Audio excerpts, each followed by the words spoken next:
Okay, so let's do a quick review from yesterday. It said at Milkovich Middle School, the ratio of total number of students to the number of students with pets is 2 to 1. Okay, so that's our important information here. 2 to 1. Using this information, complete the table. So for completing this table, we have to sit here and ask ourselves, well, do we see 2 for the total number of students, and do we see 1 for the number of students with pets? And we don't. So the ratio of total number of students is to the number of students with pets.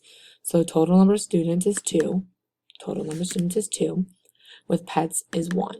So you put 1. You have to make sure that you're putting the number with the correct label. So total number of students is your first number, so that would be your 2. So you have to ask yourself, what did they do to 1 to get to 3? What did they do to 1 to get to 3? They times it by 3. So you have to do the same thing to the other side. What did 2 times 3? And 2 times 3 is 6. Okay, move your noodle down. There's nothing in this box, so I have to figure out what did we do to get 9. Okay, so 3 is gone. Okay, so now we have to figure out what did I do to 2 that's blank. So I got to figure out what did I do to 1 to get to 9. Well, 1 times 9.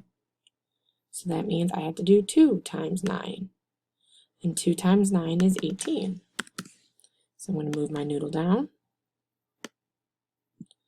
And I'm going to move my noodle down.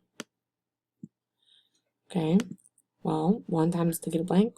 2 times what gives us 40? Well, 2 times 20.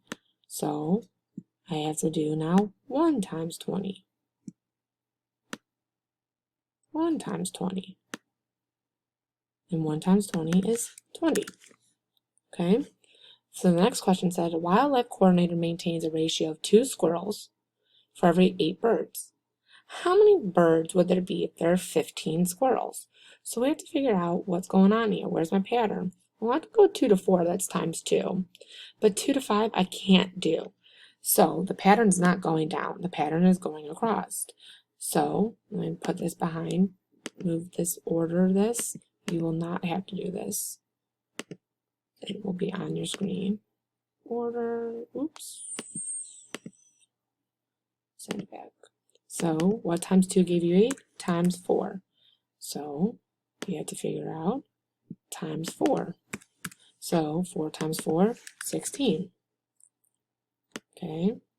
Does 5 times 4 give you 20? Yep. So now I have to go here and times it by 4. So what times 4 gives you 40? 10. And then we have to do 15 times 4, which is 60. Okay. And they're asking you how many birds would there be if there were 15 squirrels? Well, if there's 15 squirrels, there's going to be 60 birds. So you would say 60 birds. And that's the review from yesterday.